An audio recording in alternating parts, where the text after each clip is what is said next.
Hi, Steve.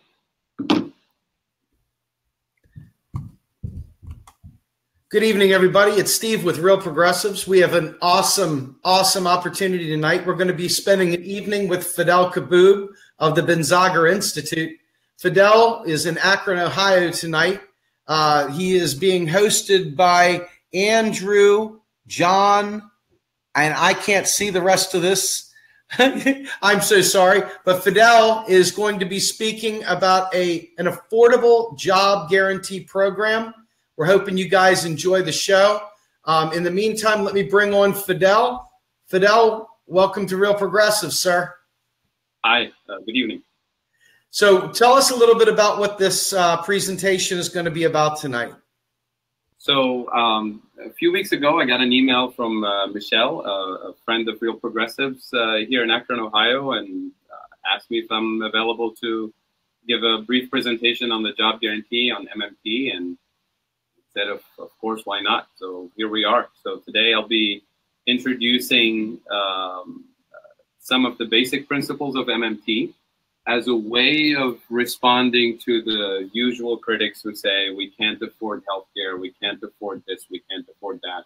Because if we spend too much, they say, it's going to be inflationary, it's going to be hyperinflation, the debt is going to be too much, and we're going to turn into a Zimbabwe. So I'll try to answer all those questions by specifically explaining how a job guarantee program works, being a program that's federally funded but locally implemented through local nonprofit organizations, local community groups. And then I'll try to address all the questions related to inflation and the national debt, and we owe too much money to China, and all of those concerns that people usually have. And try to shift the conversation to a truly progressive public policy agenda that allows us to move sort of the public policy discourse to what I would consider common sense. So that's the agenda for today. Very good, sir. So let me ask you a question. Given the nature of the present progressive community, if you will. I think Warren Mosler famously said in Kansas City that the headline left oftentimes fails us by saying decidedly, obviously wrong things. Can you talk a little bit about how progressives, real progressives, can go out into their communities, help educate, and help change the narrative from these people who are literally steering us off a cliff? Right. So here we're not talking about, the conservative groups who say we can't afford these things. We're talking about our close friends, the Greens and the Blues, and people who really care about social justice issues and economic justice issues. But when it comes to implementing programs that are truly progressive, like universal health care or full employment policy, offering a job to anyone who's ready, willing, and able to work, we hear these questions and these concerns about inflation and about the national debt.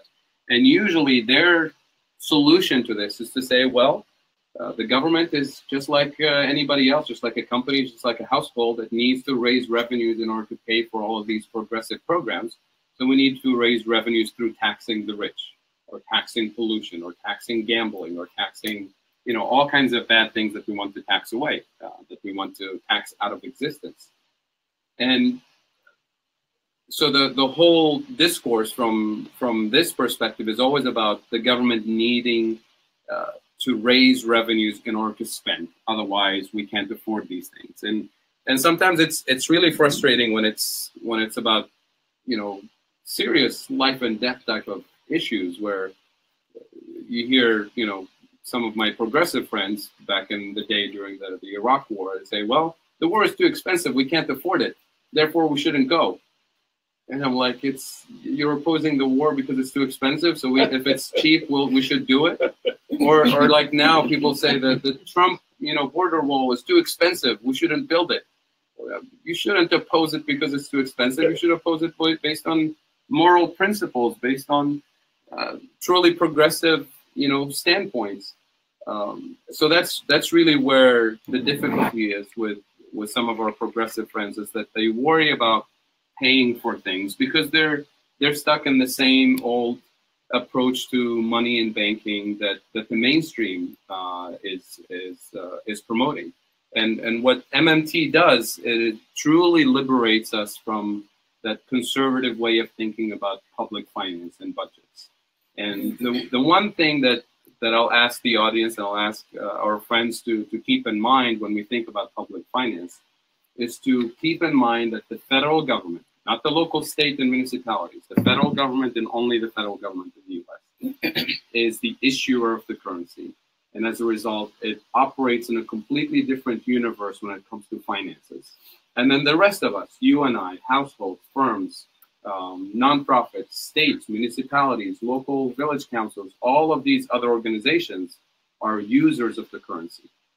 So we all collectively operate under a different set of rules when it comes to spending money and paying for things.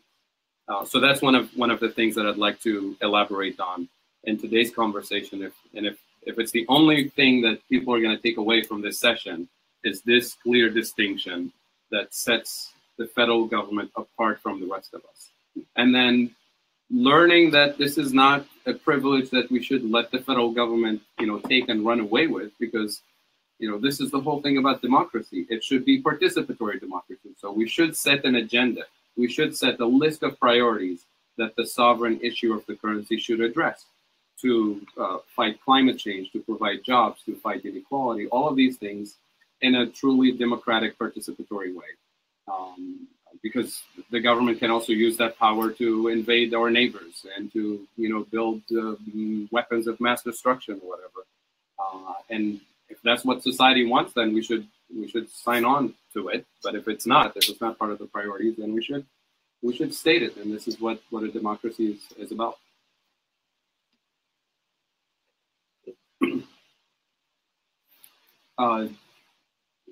We'll hold questions up to the end. Yeah.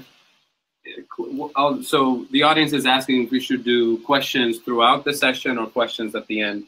If it's clarification questions, I'll take them throughout the session. Same thing from you, Steve. I should be looking at the camera. But we'll have a healthy session at the end of Q&A, both from the audience here and from the online audience. And I think we're ready to get started. So with this, Steve, we have a couple people we need to. Oh, please come on in and have a seat. It's too much right here to ask what your working definition of progressive is. I'll throw it in. I think the first few slides will state it. All right. So with that, I'll start. I know for the audience watching us online, you're not going to be able to see the slides, but I'll be more than happy to post them on Facebook later, and Steve will circulate them on Facebook as well. And this is available for anyone here also. I'll be happy to share it. Too quickly. All right. So starting with what I call a progressive agenda. I'm going to turn this a little bit so I can actually see. So when we talk about truly progressive public policy agenda, we're looking at what most people consider, employment for anyone who's ready, willing, and able to work, decent job with a decent wage, with benefits. We're looking at universal healthcare coverage. We're talking about parental leave and child allowances and free education, fighting climate change, clean water, clean air, all of these things that, that's what makes for a good, prosperous society. A decent quality of life for all, that's inclusive, that's just, that's fair, that doesn't produce excessive inequality. So all of these things is what I include in a progressive agenda. But then the question is, yes, this is all great. We all agree on these things on the left side of the spectrum, even on the right side of the spectrum, people agree on this. But then the question comes, how do we pay for it, right? Where does the money come from? And this is where really the crux of the issue is for us tonight. So we hear friends who tell us that the government is broke, that we run out of dollars, that the rich will never agree to this much taxation to pay for all of these programs. And so politically, it's impossible to get this through. That the national debt will burden future generations if we keep spending and spending and spending. That we're going to have hyperinflation, we're going to turn into Zimbabwe, we're going to turn into Weimar Republic or some sort of chaotic hyperinflation situation. Some even say that we have to borrow even more money from China. That we already owe China so much money. Because this is kind of the conventional wisdom about how we pay for government spending is always coming from this background. Is taxing, borrowing are the only solutions. And what I would like to suggest is that there's the MMT view. So I'm going to say MMT for short, for modern monetary theory. And I'll say a couple of words about MMT, about the T part, which is so annoying to me and to so many people.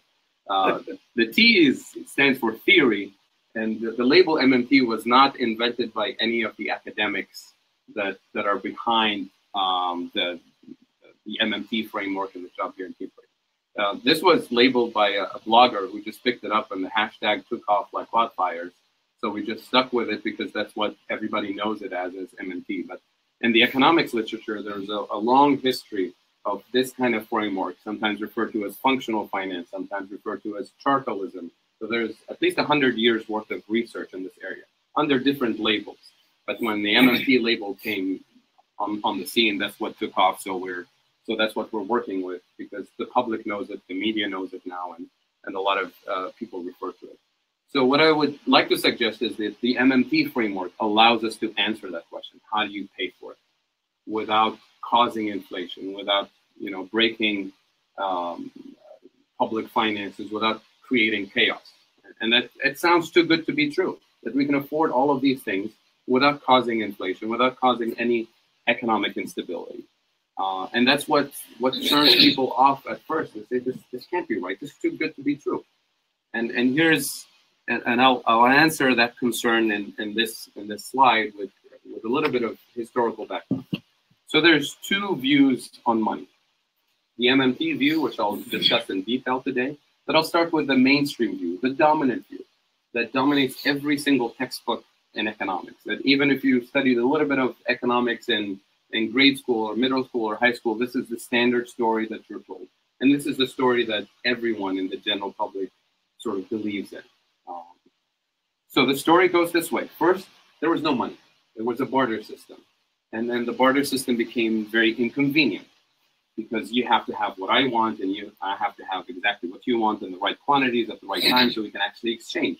So the barter system became very inconvenient when society became more complicated and sophisticated and large in terms of its transactions and population. So then the story goes, human beings, the private sector, not government, human beings in the private sector decided to invent money. And money was invented as a commodity to facilitate that barter system, to get rid of the inconvenience of barter. So the key point here is that money was invented by the private sector. And then many, many years later, governments came along and dominated the system and took over the monetary system and created governments and central banks and all kinds of modern organizational bureaucracies to go with the monetary system. But the lesson from this is that from this story is that the government is just like everybody else in the system. It's a participant in the system. It doesn't stand in any kind of hierarchical position. So it's a user of the currency. And the conclusion from this, if you're a user of a currency, just like everybody else in the system, then the logic is the following. You have to work hard, earn money, and then spend it. And you can also borrow money, but then you also have to work hard, earn it, and then pay off your bills, pay off your debt. That's the lesson that comes out of that kind of sound finance, history of money, standard textbook story. And this went on and on for decades. This was introduced into textbooks by Paul Samuelson, who won the Nobel Prize eventually, not for that, but for other parts of his research. And when he was asked about that story about money in the Robinson Crusoe and the barter system and the whole thing, where did that come from? He said, I don't know, I made it up. It's logical, it makes perfect sense, which is true, it makes sense. I mean, the story is logical and sound, but it has no historical evidence to back it. And he was like, I don't know, I made it up. I mean, I'm not a historian, I'm not an archaeologist, I'm not a sociologist. Maybe some other people should look into it. And indeed, sociologists and archaeologists and anthropologists, people who actually dig for things and look for historical evidence, they did this kind of work, outside of the discipline of economics. And the best place to go for a comprehensive summary of all of those things is a book called 5,000 Years of Debt by David Graeber, who's an anthropologist. And he looked at dozens and dozens and dozens of cases throughout the history of the world in different parts of the world. And he couldn't find a single case that resembled the textbook story that's described in economics. Not a single one. Instead, he found dozens and dozens and dozens of cases that confirm the MMT story, which is the following. The MMT story is the following, that in every single human society, money was always introduced to society by a coercive political authority. Not a modern government like today, but a king, a pharaoh, a prince, a militia, a mafia, or whatever it is. People with coercive authority who can force the rest of the population to do things. And money was introduced in the following way. It was introduced through taxation. The best examples of this is the history of British colonialism in Africa. British and French and Dutch and others, but British are pretty good at keeping record of what they did. So we have a very clear evidence of this. So you go into a new part of the world that has people in there, that has an existing economy, not a capitalist economy, not a British economy, but an existing economy. And the first thing that the British authority imposes on the local population is to say, hey, everybody, if you want to live in this area, if you want to keep your life and property and liberty and everything else, you have to pay a tax. And the tax is denominated in the British pound. And the population will say, what is a British pound? We have no idea what this thing is. They say, oh, it's easy. It's this thing that has a picture of the king or the queen on it or whatever. They say, well, how do we pay the tax? So easy enough. You work for us, you dig the mines, we pay you in British pounds, and then you use those British pounds to pay taxes. So the tax was imposed first before there was even demand for money. As a matter of fact, that's what creates demand for the currency, because the local population didn't care for British pounds, didn't want British pounds. They just wanted their life and liberty and freedom and land and everything else. And that was the coercive condition to keep your freedom and keep your land, is to pay the tax. So now immediately the British authority created a demand for the currency when there was no demand for it before. And now stay with me for a second with the logic here, because logic is extremely important for the creation of the system, which is the following. Could that population pay the tax on day one? They don't have British pounds. The money doesn't exist in the system. So when we hear ourselves all the time saying taxpayers' money, that it's my tax dollars that pay for the police officers and the firefighters and the schools and everything else, that doesn't make sense. I'll come back to this point. So the logic in that British colonial system story is that first, the British authority has to spend money into existence, pay the miners so that they can dig the mines for the British authority, allow them to accumulate British pounds. Then at the end of the month or at the end of the year, then you can collect taxes. So spend first, collect taxes later, right? This is an important point of logic for any sovereign government monetary system. So now, what if the British authority, let's say, spent 100 million pounds in that first year? How much could they collect at the end of that first year? What's the maximum they can collect? 700 million. 100, right? Then they'll have a balanced budget and they can celebrate, right? A balanced budget. But what's going to happen when you have a balanced budget in that case? You had everybody work the entire year, their entire, work effort, earning $100 million collectively, and then they pay it all in taxes, 100% tax rate. What's going to happen the next morning? Back to where you started. You're going to have a rebellion, Yes. right? And the system will break down, which is why the British authority doesn't tax 100%. No government taxes 100%. So you tax maybe 30%. So stay with me here. They taxed 30%. So the British authority spent 100 million and they collected 30 million in taxes. So what's the balance of the government budget at the end of the year? Deficit. Deficit of how much? 70 million. 70 million. All right. Where are those 70 million pounds? Where did they go? In the citizens' pockets. They're there. In the community, in the private sector. So the conclusion from this is that every deficit for a government is exactly equal to the penny to the private sector surplus, or what we should call the non-government sector surplus. So money has to come from somewhere and has to end up somewhere else.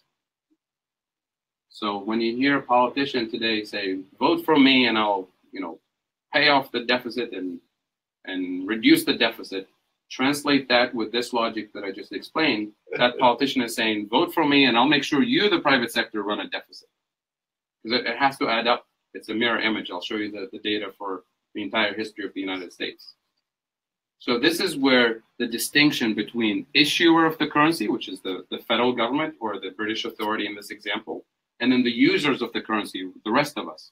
The rest of us need somebody to issue the currency so we can have it in the first place, so we can save it, so we can build things with it, so we can trade it, so we can lend it to each other, so we can gamble with it, so we can do whatever, right? But it has to come from somewhere, and it can't just come out of thin air.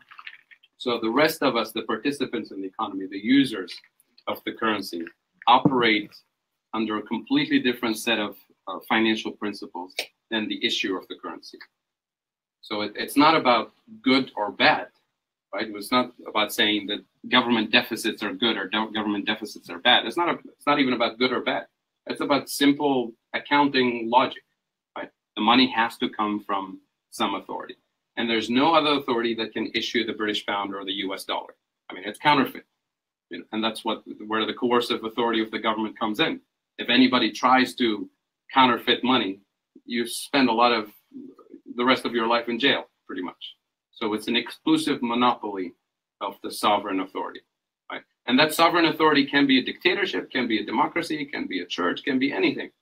And there are lots of examples in the history of the world with different kinds. But once you have that power, you can use it for good, you can use it for not so good, you can use it for evil. Those are separate political and social questions that we can deal with. And that's why, again, I emphasize participatory democracy to make sure that the power of the sovereign that issues the currency is actually used for the benefits of society, for the benefits of people. So I know there's a lot of text here that goes through some of these examples, but that's really the main point. So now we have the two views of money. The textbook dominant view that has zero historical evidence to back it, and then the MMT view that has lots and lots of historical case studies backing it up with this logic. So now let me take that British example one step further. So the first year we said it's impossible, logically impossible for the British authority to have a surplus, a budget surplus. The best you can do is a balanced budget with an uprising, or the natural scenario is a deficit for the government authority and a surplus for the private sector. Now notice on that first year of implementing the program, the British authority didn't say, I need everybody in this community to work the mines for me. They said, I need every person in the economy, every actually male head of household. There's a gender dimension to it too. Every male head of household to pay the tax. So you can be a fisherman, you can be a hunter, you can be a farmer, you can be anything, but at the end of the day, you have to pay the tax. So that immediately creates a private sector set of transactions because you created the demand for the currency. So you can still be a fisherman and enjoy your, profession and everything else. But at the end of the day, you have to sell your fish for British pounds so you can settle your debt or your tax payment to the British authority to keep your freedom, right? So now, as soon as you impose taxes on the entire population, you create demand throughout the population. You create private sector transactions that are now settled in that currency. That's the main point. So anybody can create money. I can print my own thing and say, this is my IOU, but who's going to accept it? It's a handful of people who trust you, but you can't enforce it on the rest of society, right? But the coercive authority of the government through the use of coercion can enforce and stabilize a currency. So the point here is that the currency that you create as a sovereign government doesn't need to have any intrinsic value. As a matter of fact, our US dollars today are fiat money. It's just paper currency that has no intrinsic value. It's not backed by gold or silver or any precious metal. And that's what confused a lot of people in the past, because some of those monies that were created did have some intrinsic value, but not all of them. I mean, seashells don't have any intrinsic value. There's all kinds of, rocks and wood sticks and all kinds of things that were used as money and worked for a long time without having any real intrinsic value. It's just we got confused with the gold and silver and precious metals and the later in some parts of society when that became dominant. But it didn't have to. Right? That was just a coincidence, so to speak. So money is just a symbolic representation of socioeconomic transactions and relationships that happen in the system. It's like an accounting mechanism. Right? Warren Mosler has this famous line where he describes a football game, and the scorekeeper at the football game, when one team scores, the scorekeeper will add numbers on the scoreboard. Where did those numbers come from? It's not like you have a budgeted number of goals or points that you can allocate to the teams, and when you run out, you say, well, sorry, we're run out of points. Even if you score, it's not going to count. It doesn't. I mean, it's just the symbolic representation of a real thing that happened on the field, which is one team scoring a goal. Right? Same thing in the monetary system.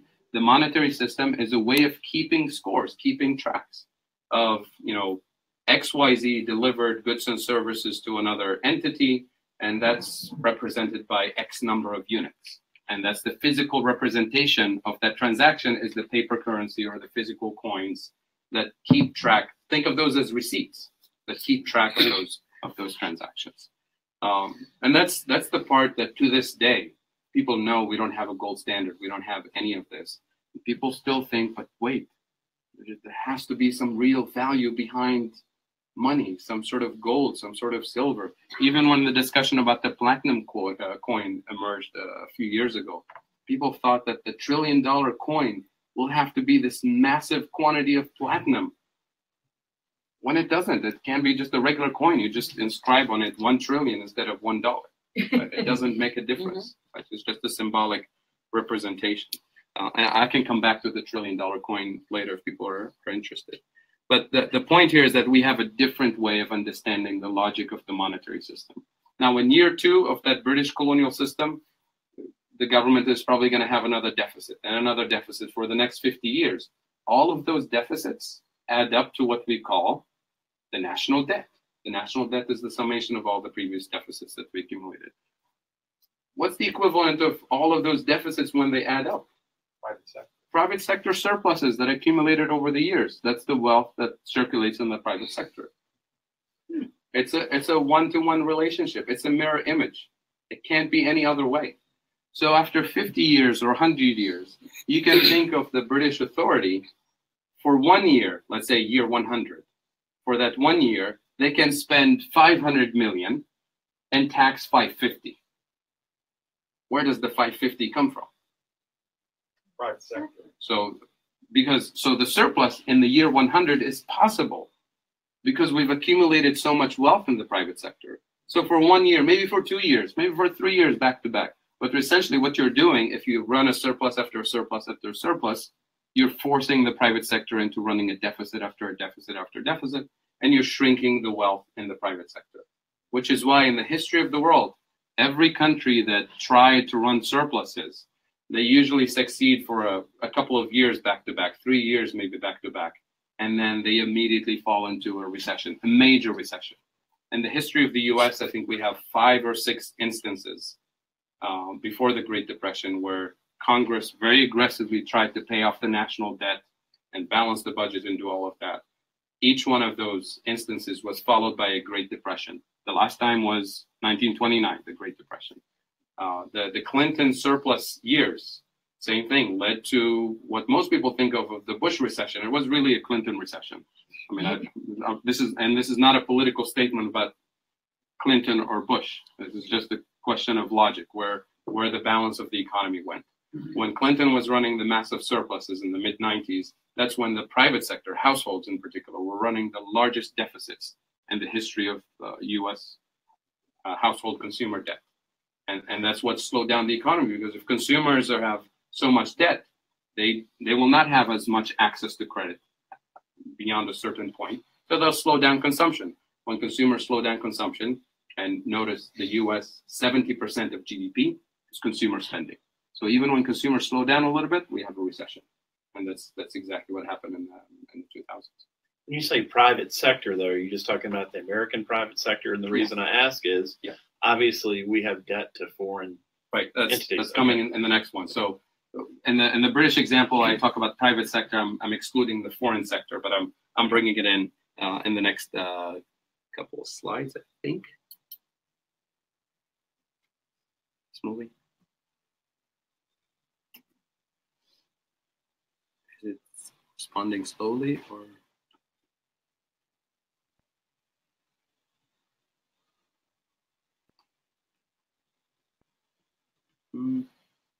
Worked earlier.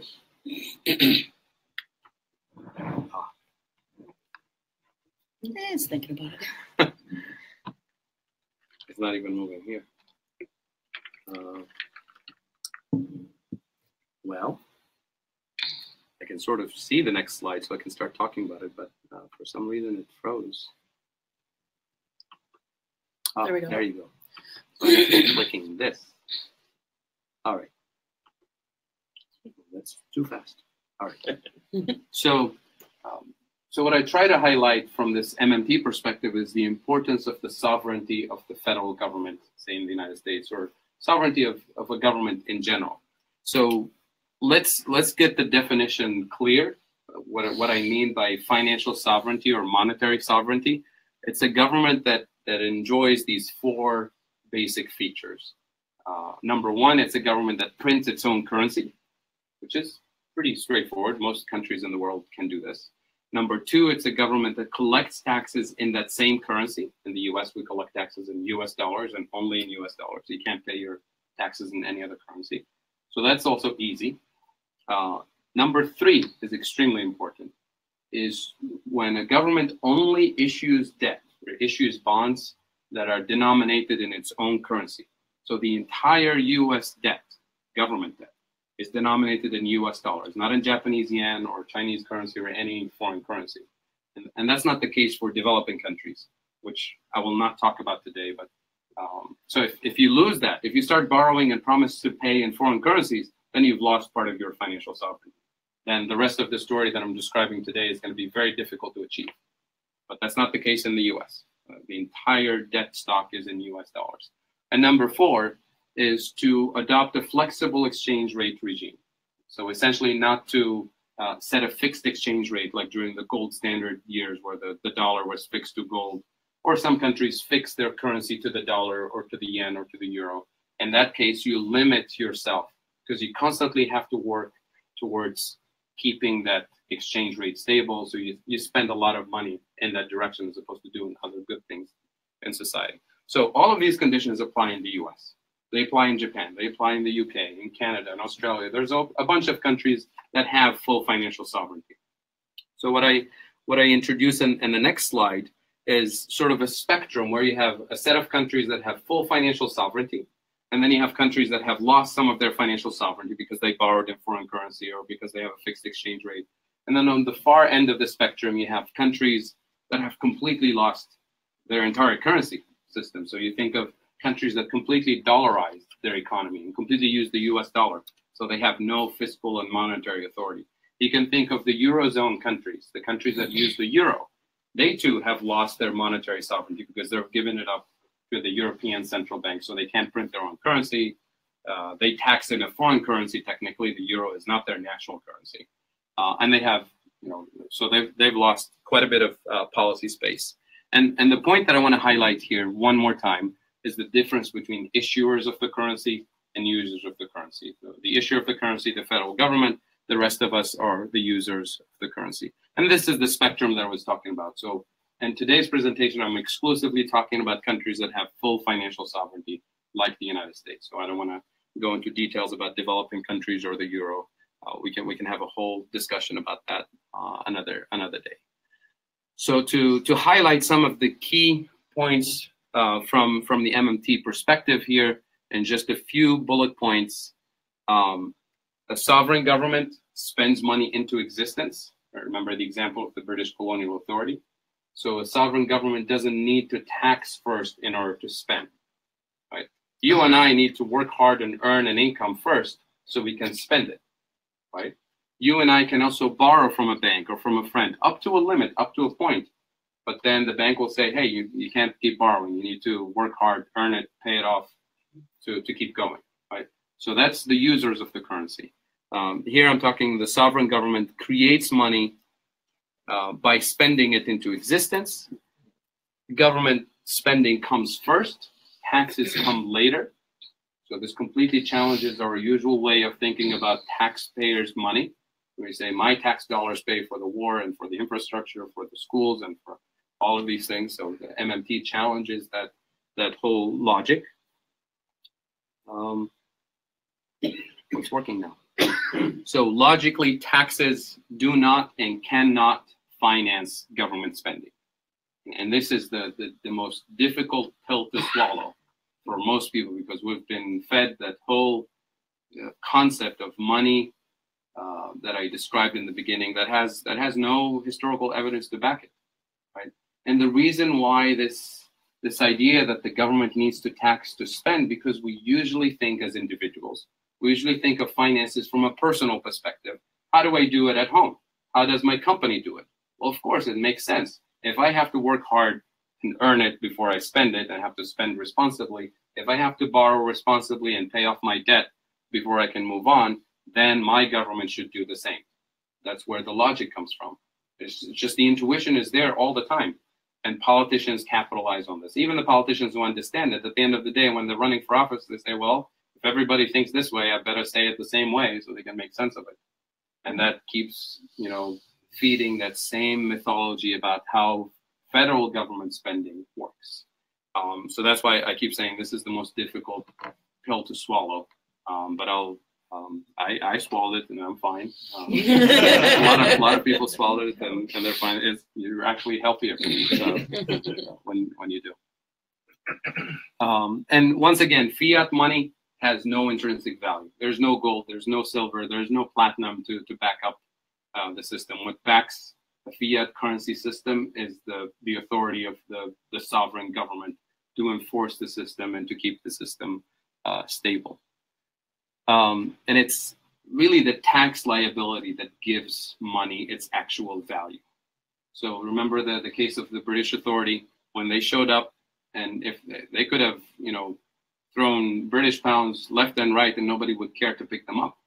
But the minute you say you have to pay taxes denominated in this thing we call British pounds, that became valuable and that became worth people giving up their existing life and work and environment and saying, I'm going to work these nasty mines to earn these things we call the British pound so I can pay my taxes, right? So it's the taxation that creates demand for the thing we call money and gives it value.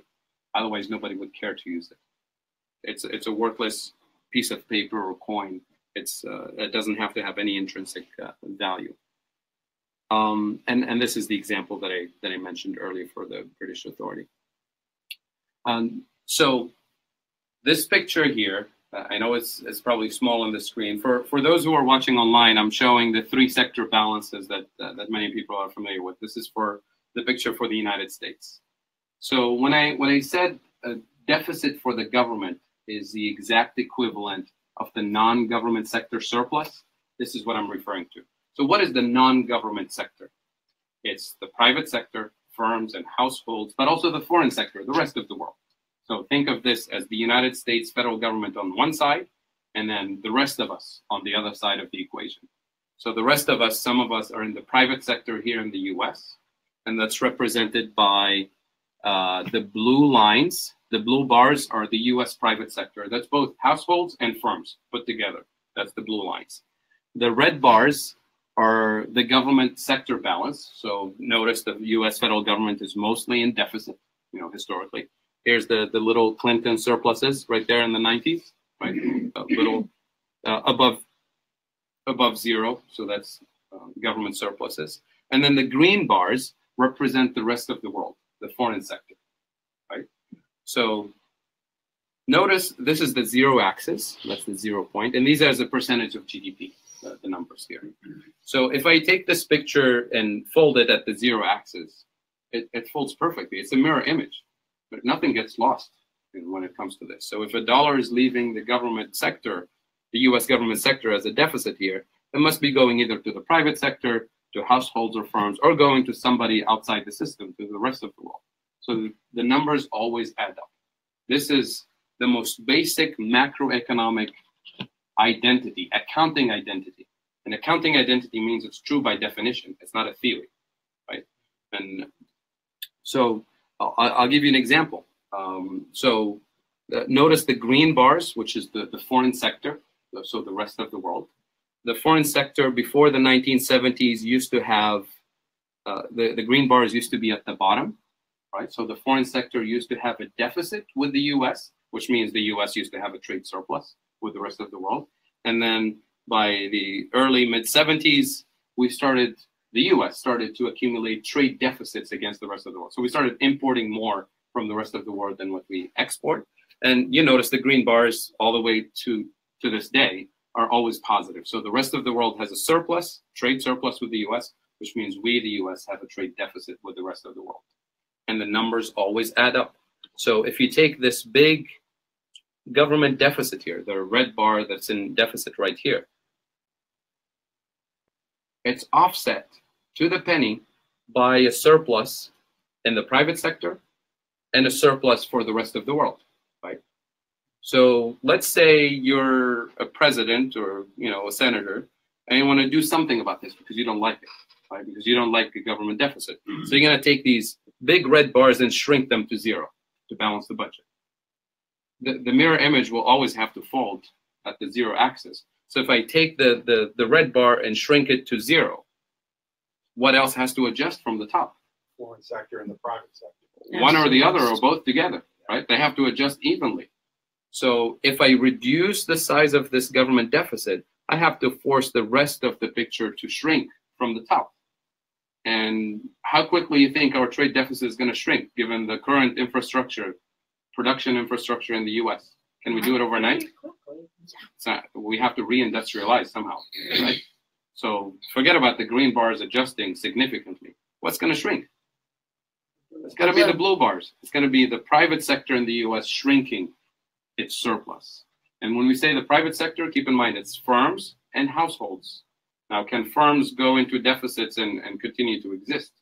They can't sustain that. They go out of business. So who's going to foot the bill? It's the household sector. The household sector is going to be paying the consequences of a smaller government deficit. And that means mass unemployment. And those are the things that usually start recessions or even Great Depressions.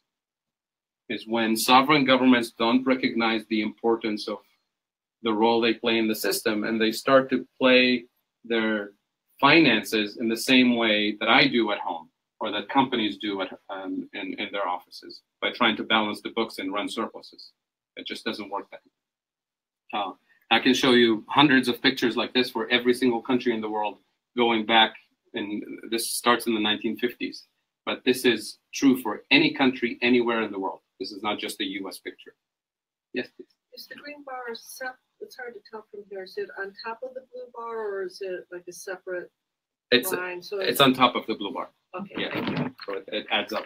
So that plus that. Yeah, so if this is 10%, this is total 10%. Okay, Yeah. thanks. Yeah, thank you. So again, true for any country, anywhere in the world. Would a deficit hog deny that? They said that's not an accurate representation. They can't. I mean, this is simple accounting. This is not a theory. I didn't make this up. This comes from the data. Raw data. And this is true for any country, anywhere in the world, right? It's just a deficit hawk will not start with this picture. They'll start with the story that I described to you from a textbook. It just, a deficit hawk is a deficit hawk, right? It doesn't, you don't go through the logic of it. Andrew. Yeah, so the MMT economists are really like mythbusters in a way, because we have this myth out there. Right. And Stephanie Kelton references the Samuelson textbook that we used when we took Econ 101, right? Right. And she says that the econ textbooks have not been rewritten since the gold standard went away under Nixon. Sure. Yeah. And so a lot of what you're saying as a econ professor, when you go into your econ 101 classroom, Mm-hmm.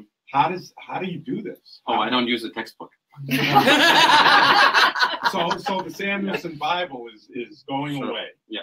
Yeah. Well, I'm not a standard economist, so most economists use textbooks. Right. Most economists were taught by those textbooks, so it's very hard to change this from within the economics profession when people have been brainwashed into this. But you'll be surprised when people sit down and read the literature, because all of this stuff didn't come from the economics profession. Most of the stuff was published by legal scholars and anthropologists and historians and other fields that economists don't read, right? So and to this, I mean, I credit the work of Randy Ray and Bill Mitchell and others, especially Randy Ray, for drawing all the historical, anthropological, and legal research back into the economics profession by publishing academic books and journal articles that bring that literature into economics. And that's when it started to pick up with some of the post-Keynesian economists, progressive, followers of Keynes, who didn't have that piece of information. And that's where MMT comes from. It's having the Keynesian progressive policy agenda, but now empowered with a much stronger theory of money and public finance. And that's when things started to seep into the public discourse, because after 2008, people were looking for different answers. And that's where the MMT and the Kansas City UMKC perspective started to spread into the media and into the general public. But the economics profession is still using the same textbooks. But we're making, I'm relatively optimistic. We're making progress. People who are trained as standard economists, this is not to blame them for their own training. This is sort of a collective effort. But quite a few people are interested in a different way of looking at the system. And it takes a lot of unlearning, which is more difficult than learning from scratch. Right. I mean, this stuff is very easy to introduce to students. It makes perfect sense.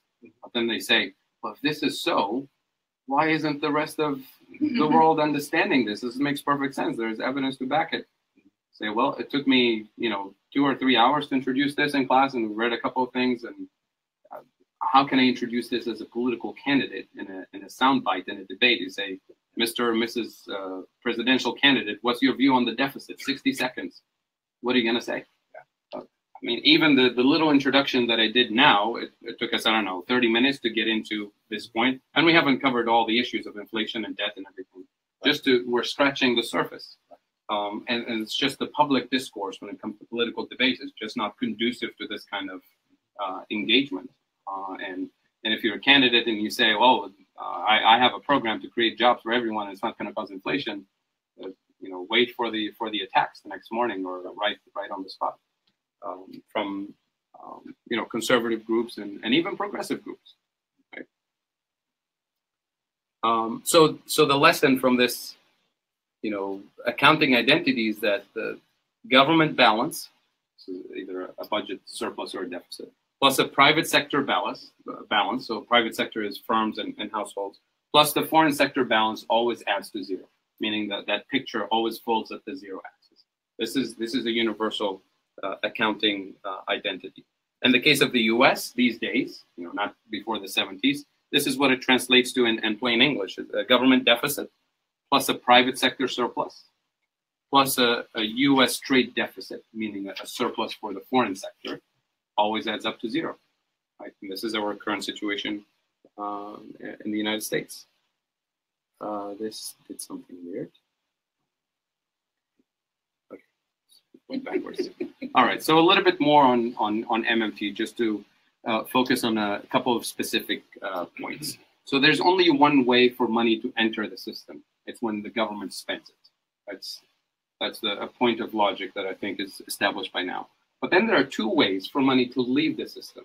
Because people say, well, if the government can just spend on anything, then wouldn't that be inflationary? You just print and print and print and print. What's the point of taxing? Right? Well, taxes play an extremely important role in the system, not because they help us pay and finance the wars and finance infrastructure, because taxes, number one, creates demand for the currency. Remember the British example that I mentioned. That's an important thing. Otherwise, the thing is worth nothing. Nobody would use it. Number two, it's a way of taking some of that excess money from the system. It's a way of actually controlling inflation. So you tax so that you take money out of the system. You remove some of the purchasing power out of the system. And you can choose to tax the rich, tax the poor, tax the middle class, tax pollution. That's a separate issue. But in terms of what enters and what leaves the system, taxes remove money from the system. But it's a coercive thing. Nobody likes to pay taxes. I don't like to pay taxes. You don't like to pay taxes. So it's not the nicest way of fine-tuning the economy by taxing, running after everybody and taxing them left and right to adjust the macro system. We have a much nicer way of adjusting the total quantity of money in the system, so removing the excess amount of money from the system without coercing anybody. It's actually a very friendly way. The government will actually pay you interest to do it, right, if you opt into it, which is when the government sells bonds. So when the government is selling treasury bonds, most people think the government is borrowing from us.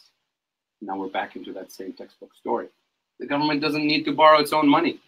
Remember? The government prints its own money. So what is the government doing when it's selling treasuries? It's not borrowing from you. It's trying to convince you in a nice way, non-coercive way, to give up that cash that you have. Give up the surplus, store it away, and the government will pay you interest. Will give you a bonus in the future. Right? So when the government, quote unquote, borrows or sells treasuries, it's really trying to remove some of the excess purchasing power from the system, remove it away in a gentler, non-coercive way. Does that make sense? Mm-hmm. So you swallowed the pill. it's happening. So you see what I mean? So imagine the usual conversation that people have about the government debt and the deficit and the Treasury having to borrow from us and the Treasury having to borrow from China, right? Because China buys Treasury bonds and Japan does and everybody else does, right? So that's where that thing about borrowing from China comes from, because we think that the government needs to borrow in order to spend. When what we call borrowing here, when the Treasury is selling Treasury bonds, is really not trying to do that in order to finance its spending. The spending already took place, right? That's the thing that started the system to begin with. So we have the logic backwards when it comes to that. Does the Federal Reserve figure into this? The fact that they manipulate the Sure. The Federal Reserve Bank is an agency of the Treasury. It's owned by the government. So the Fed, for example, at the end of every year, because the Fed buys and sells bonds all the time to stabilize interest rates and to stabilize the financial system. I can go into a whole discussion about what the Fed does. But as part of its operations, day-to-day operations, buying and selling bonds to put money in the system, take money out of the system, stabilize interest rates, and so on, it makes a lot of money, the Fed. And at the end of the year, it makes a surplus of about, I don't know, $100, $200 billion, $150 billion. What does the Fed do with its surplus, with its profits? They take it and they give it to their boss, which is the U.S. Treasury. It's owned by the Treasury. It's a creature of the So Treasury. the existence of it doesn't affect this analysis. From an MMT perspective, the Fed and the Treasury is one unit. It's like you having money in your left side pocket or right hand side. It doesn't matter. It's all your money. You just for accounting purposes, you decided to put some money here and some money there. That's the same with the Fed and the Treasury. I mean, the Fed does other things too. But as far as we're concerned, if money is in the system, it's outside of the Treasury and the Fed. If money is taken out of the system, it's either taken out by the IRS, the Treasury, or taken out by the Fed on a day-to-day operational basis. So every war bond drive that we've ever had in this country has basically been needless and just done strictly to whip up patriotic fervor. Is that pretty much? I'm glad you bring this up. So in the case of World War II, there was the freedom bonds that were sold. And there was a reason for that, because during those years, during the war years, we had lots and lots of government spending to boost the war effort. So workers made quite a bit of income, where we had full employment at the time. Normally, what would workers do with their income? Buy new cars, build new houses.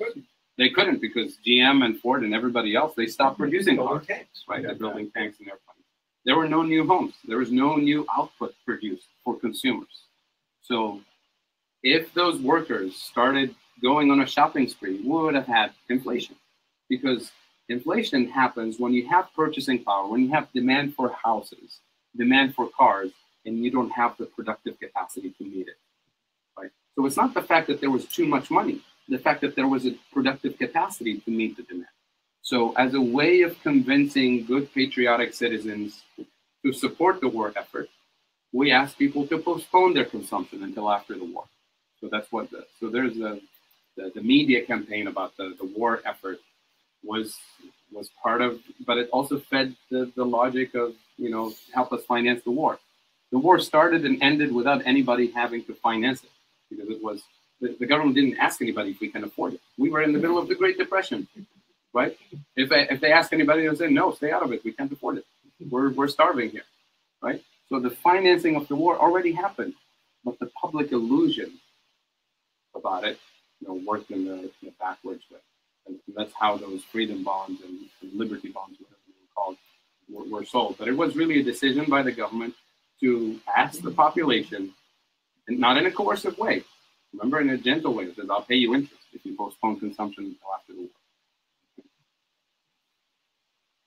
It seems that it would be in the interest of the private sector to have a large government debt, because that translates into large private sector surplus, except for the issue of perhaps how the wealth is distributed. Right. Because it seems that, especially, you know, when you hear the political messaging of the budget costs, right, it's always about how, you know, we really need to reduce the deficit, and it translates into kind of an induced scarcity within the private sector that favors some parties versus another. Can you speak to that? Right, absolutely. You can have a large deficit with lots of inequality. You can have large deficits with very little inequality. That's a question of who do you tax, for what purpose? Because here, from an MMT perspective, we're not saying we're taxing the rich in order to finance government spending, or we're taxing pollution in order to finance healthcare.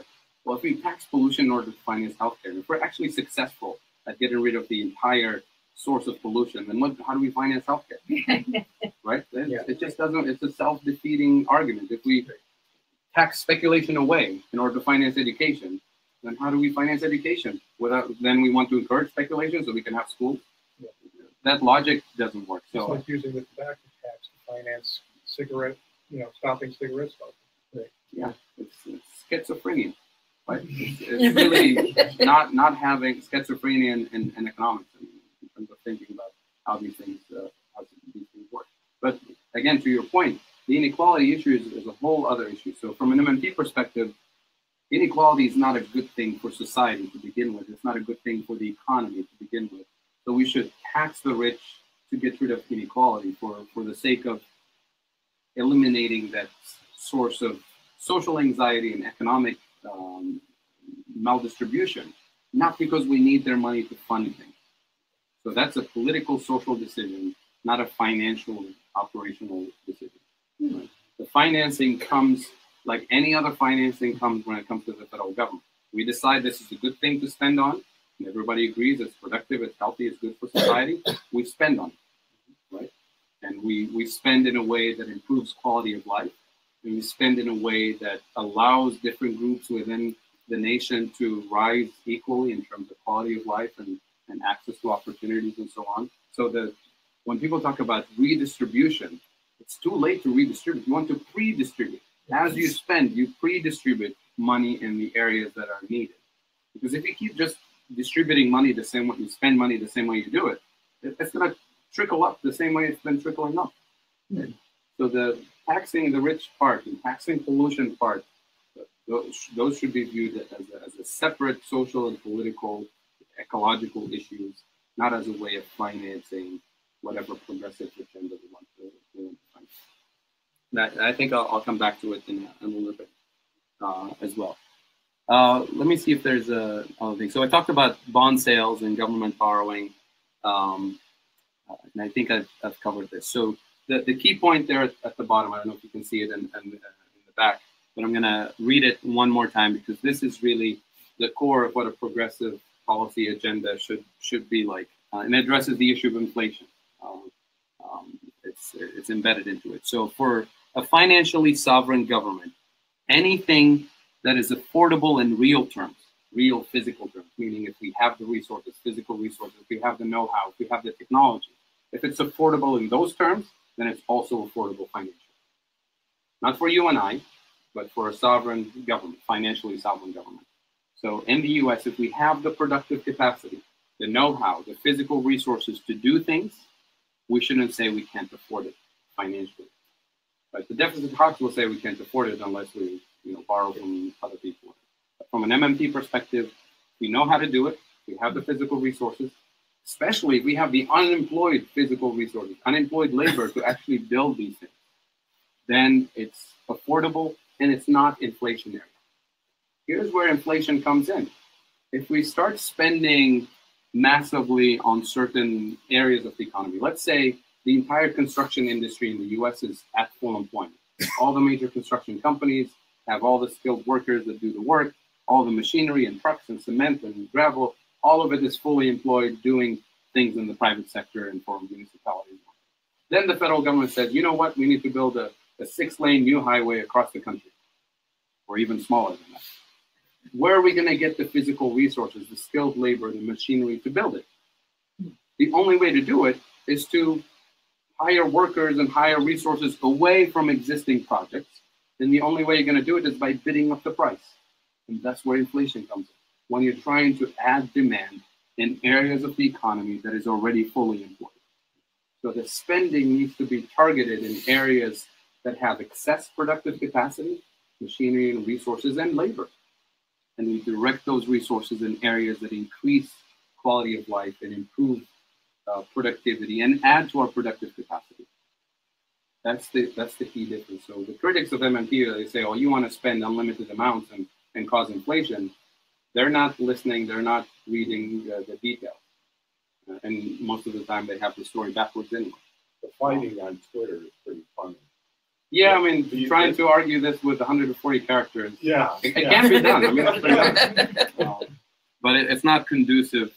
I mean, it's fine on Twitter, but when you have professional academic economists like Paul Krugman, you don't want to argue things on Twitter. There's academic journals, and there's stuff that's been published, and there's conferences and panels, and yet he wants to debate it on a blog, and he reads what other bloggers and other people on Twitter say about MMT and use that as his critique of MMT.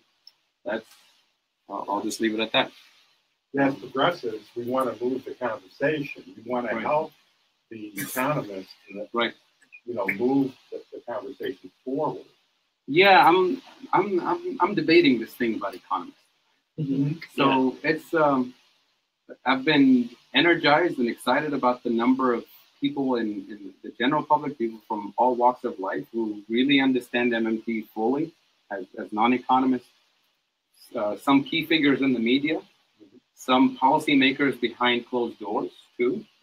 So I think economists will just have to figure it out on their own eventually. I mean, the stuff is out there. It's in the media, it's in academic journals. If they don't want to read it, they don't want to see it, and the rest of society is moving on, then I think the economics profession will just have to be left behind. That's too bad, because they have quite a bit to contribute. Right? I don't think it's a matter of cognition. I think it's Upton Sinclair. I was just making sure I had the quote. It is difficult to get a man to understand something when his salary depends on his not understanding it. Sure. I just don't think that it's not an honest debate. For some individuals, yes, it's true. But I know so many people in the economics profession who just don't, who their field is, microeconomics and, behavioral this and behavioral that, or their specialty is economic development. And so money and banking is not really part of it. So this is a problem in the profession. We so super specialize to the point that we lose track of the bigger picture. And a lot of them are good friends and really progressive and vote the right way and everything. But when it comes to these discussions, they have the money and banking thing backwards. So those will catch on eventually. But the people you're talking about, I know who you're talking about. Yeah. Those you people are one. right. Well, yeah, I'll just leave it at that. Yeah, I could say that. Yeah. MMT and the economic literature, what are the other terms, like if someone the university on it, how would we find it? So functional finance is the other thing. Functional finance as opposed to sound finance, the mainstream is referred to as sound financial principles. Functional as in what matters is the function of the deficit, the function of the debt, not the level of the debt. That's why it's called functional finance. There's references in the literature to the state theory of money, state as in the sovereign state. There's references to chartalism or neo-chartalism, chartalism as in the chartal units that were used as monetary units. I'm probably forgetting another reference, but these are the main ones. Yeah. And most of this literature would be within the post-Keynesian and institutional economics literature. So, you speak with regard to the productive capacity of the economy. You have to utilize capacity and relationship to inflationary pressure. In recent years, we've also had the increasing financialization of the private sector.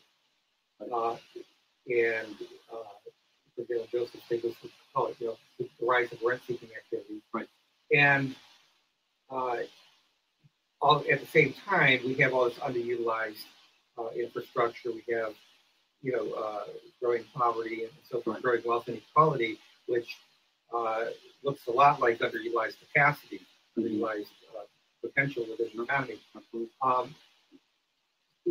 In terms of access to capital, which for small businesses, for homeowners, tends to come from the private banks, right?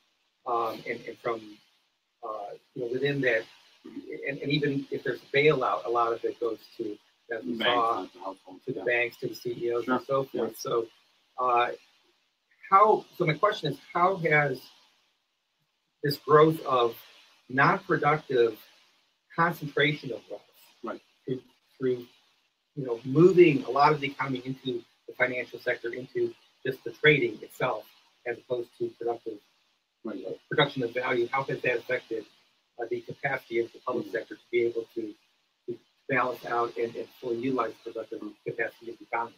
Right. So the turning point in the U.S., and I'll talk specifically about the U.S. A few months ago, I did a whole hour with Steve on Real Progressive on this specifically, on household debt and everything, financialization. I'll give you the short answer, but the details can be a whole session. So the turning point is in the 1980s in the U.S. when, with the rise of neoliberal economics and politics, the Reagan and Thatcher movement to downsize the government, to minimize the role of the government in the welfare state and providing employment and providing college education and support for working families essentially, and breaking the unions, right? So when you weaken the working class, you start seeing the data right away. I wish I have it here. You start seeing workers' productivity continuing to rise, but compensation stagnating from that point to this day, right? So that gap between the rise in productivity and the earning, the actual earnings of workers would automatically, everything else assumed away, would automatically lead to workers not being able to continue to consume at the same rate. And I just said earlier that consumption is 70% of U.S. GDP. So if workers slow down consumption, we go into a Great Depression. But we didn't. So how did workers continue? How did the middle class continue to grow the economy at the tune of 70% of GDP in terms of consumption if their wages were not rising? Let's access the debt, right? And the rise of Wall Street, the credit card industry, and the mortgages, and ninja loans, and all kinds of, and student debt, all of the things that the federal government removed in terms of the support for students and working families and so on, and the unions losing their, bargaining power, all of it now is replaced by access to loans. And the rising debt, starts to accelerate from that point on. And it's unsustainable because, a bank at some point will say, well, you got to pay me back. Your debt to income ratio is too high. So every time banks slow down access to credit, or consumers realize that, hey, we can't afford this anymore, so I'm not going to buy the next TV set, I'm going to slow down. Consumption slows down a little bit, we hit a recession. And guess what? Every time we hit a recession, the whole public policy discourse, including the last 10 years with the Obama administration moving forward, the whole question is, how do we get consumers to spend again? Well, there's two ways. You can either lend them more money and continue building the debt until the next crisis, or you can give them better jobs with better wages so they can spend out of pocket, so they don't have to borrow to spend. That's a question of social and political choice. It's about pre-distribution, not redistribution. If we pre-distribute this way, if we give people low income, wages, and we fuel advertising and consumerism to keep fueling economic growth, then that's what we get. We get more inequality. We get more severe crises. So that's an important issue. So as part of the solution that I'm proposing here is a job program that pays decent wages and pre-distributes income, as opposed to just redistributing income. But that's a very good, excuse me, that's a very good observation. Let's see, again.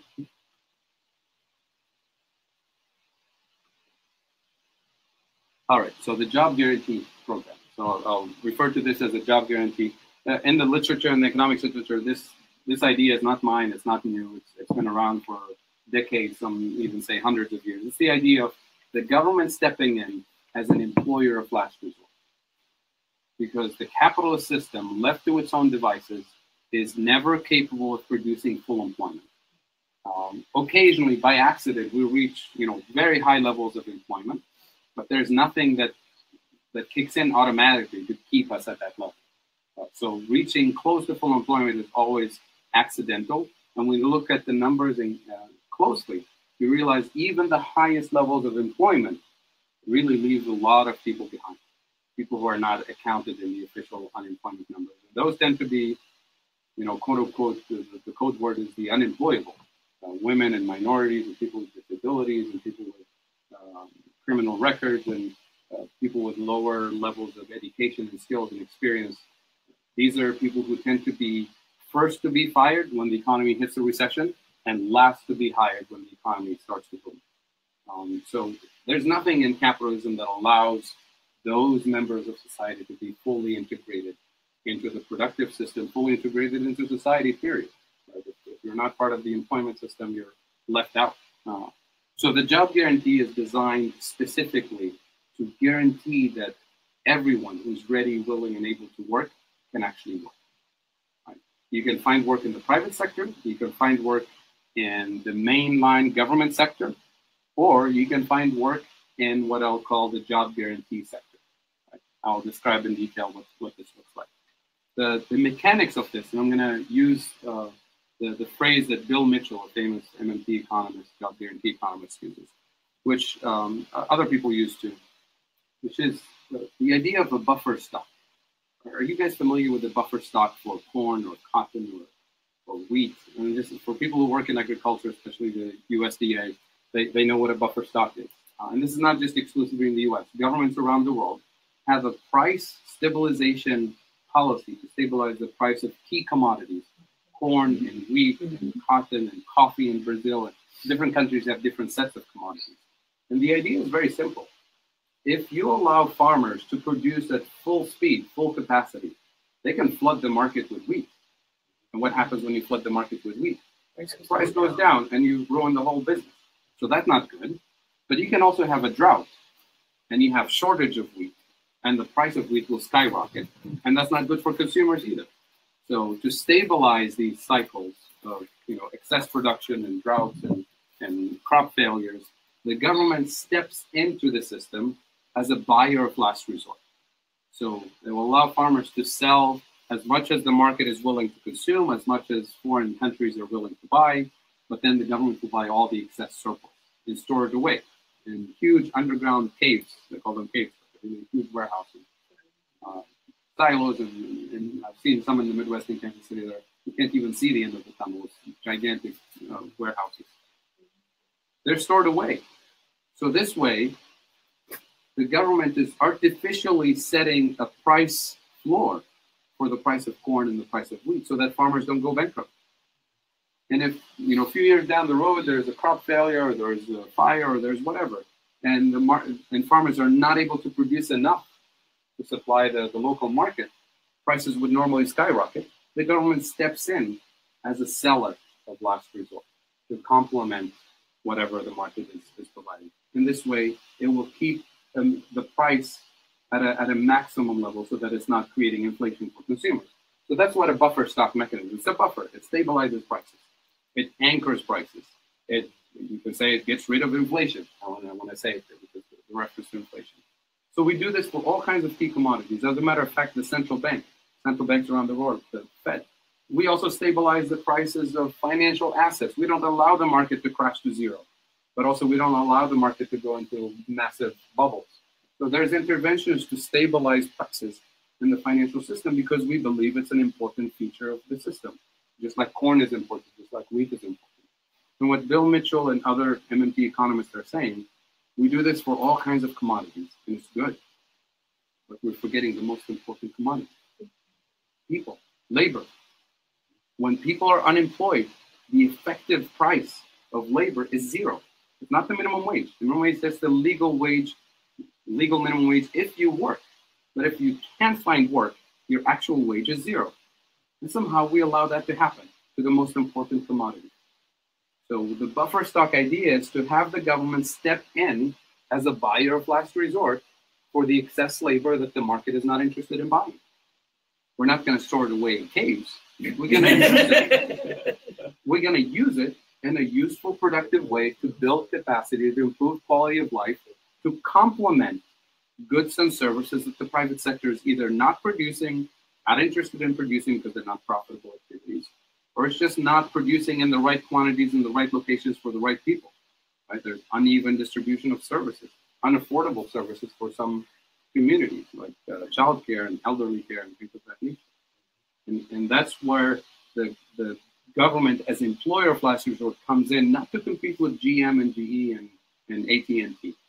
Let them do what they're doing. This is the government stepping in to use the unused resources, give them decent wages and decent benefits to produce useful things for society. And I'll talk about further details, but I think there's a quick question. Yeah, about at the Kansas City conference in September, there was a reference made to 2007 and 2008, right, that Norway and maybe Finland fared better than in the United States in terms of labor because there was some kind of job sharing thing. They didn't go into a lot of detail about it, but there was mention made that they fared much better than we did because there was job sharing and some other things going on over there. Well, I don't remember what the exact reference is, but I can tell you about other experiences with this kind of intervention. So the idea of the government as an employer of last resort is not new, and it's been used in every single country in the world. But not the New Deal? The New Deal, for example. But the one thing that makes the MMT post-Keynesian job guarantee proposal different from all of those experiences, that we're not saying the New Deal was temporary and it was eliminated.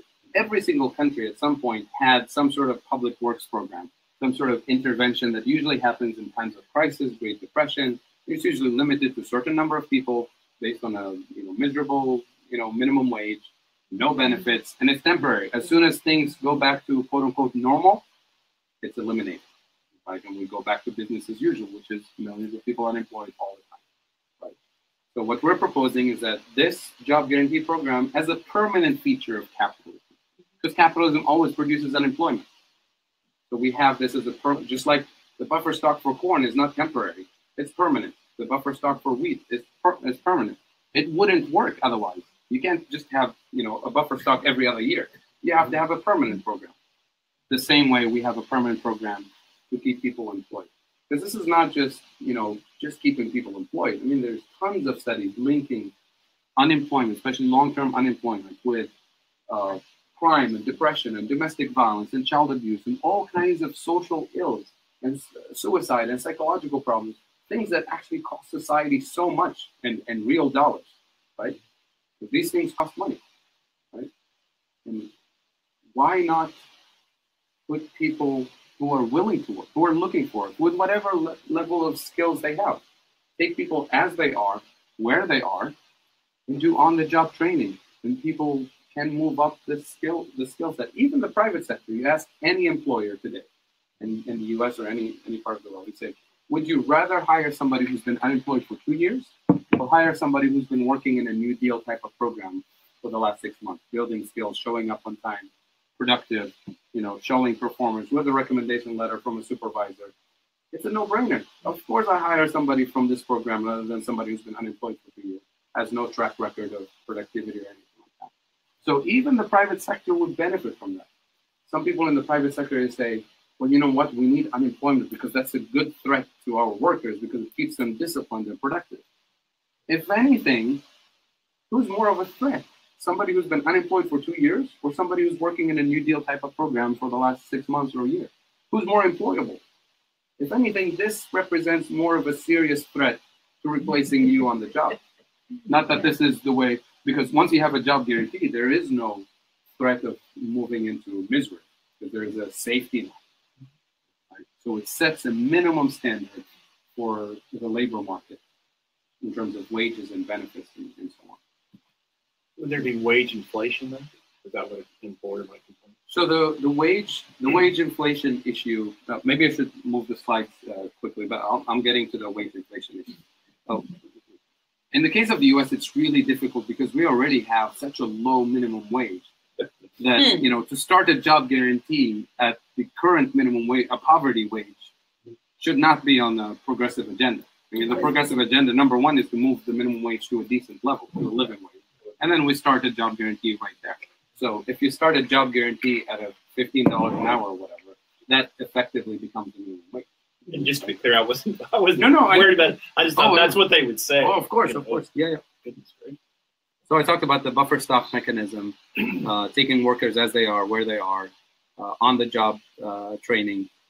The key here is that the funding has to come from the federal government. This is the whole point of MMT. But the selection of the projects, the implementation, the supervision, the hiring and firing, everything has to be done in a decentralized way because the needs of the community here in Akron, Ohio are not the same as Columbus or not the same as in Dayton, right? So you would have this sort of as a grant system from the federal government with local nonprofit organizations, people who are actually dealing with the issues that need to be addressed in the local community. Nonprofits that are underfunded and understaffed, who actually know the community. They come up with a proposal and say, we need to hire 6 people to work on this project that we've been trying to accomplish for a while, but we had no funding and no staff. This is how you build the job guarantee program from the ground up. And in this way, it's tailor-made to the needs of the community. And you're hiring people where they are. You're hiring local people who are looking for work to serve the communities in which they live. You're not telling people move to Colorado to find jobs or move to Texas to find jobs. And this is how you build local community development at the local level without somebody in DC telling you, you need 5 bridges in this town because we decided you need 5 bridges. It's the local community that decides what are the priorities. Are the priorities after school programs? Is it opioid addiction? Is it women's shelters? What are the issues and what are the resources needed? And that's how you improve quality of life in a tailor-made, not a cookie-cutter approach to employment. So my question is, do you see this buffer stock for labor as being compatible with having a guaranteed minimum income? Given what you said about, I know you said it's a different context, but certain people being unemployable, even with job training, even with reinvesting in education, reinvesting in certain community-based public works, there's still going to be a certain number of people that, for whatever reason, are just not able to work, but still need to put food on the table. Absolutely. So, I mean, you read the job guarantee literature, absolutely 100% included. We're not saying everybody should work. We're saying people who are able to work, ready, willing, and able to work. We should provide them employment. There will be a lot of people for health reasons, for family reasons, for whatever reasons, can't work. And in that case, the guaranteed minimum income is a complement. But I'll just say it in passing because this can open a whole hour of debate. the basic income proposal. So a basic income without a job guarantee is not okay with me. So, but a job guarantee with a basic income to complement is what I would support. And we can debate this for an hour, but that's where I stand. So I'm gonna move to the inflation, the wage inflation thing. So think of let's say the program is up and running, and we hired millions of people in the job guarantee program, hired at local community organizations. They're earning a wage, a decent wage, they have benefits, and they're spending their income, buying clothes, buying housing, buying cars. So now the private sector is booming, and the private sector needs to hire workers, right? But nobody's unemployed. Where are they going to find workers? They're going to hire them away from the job guarantee program, right? So this way we have continuous full employment, no matter what's happening in the private sector. When the private sector is booming, the size of the job guarantee program will shrink because those workers will find better wages and benefits in the private sector, hopefully better, right? And if they're not better, they're not going to take them, right? So we're setting a minimum standard of saying, if you don't provide a decent wage with benefits, with retirement, whatever the benefits are, you have to at least match the minimum that society agreed is the minimum for a decent quality of life. So those workers will move to the private sector. And when at some point the private sector will hit another recession, just like it always does.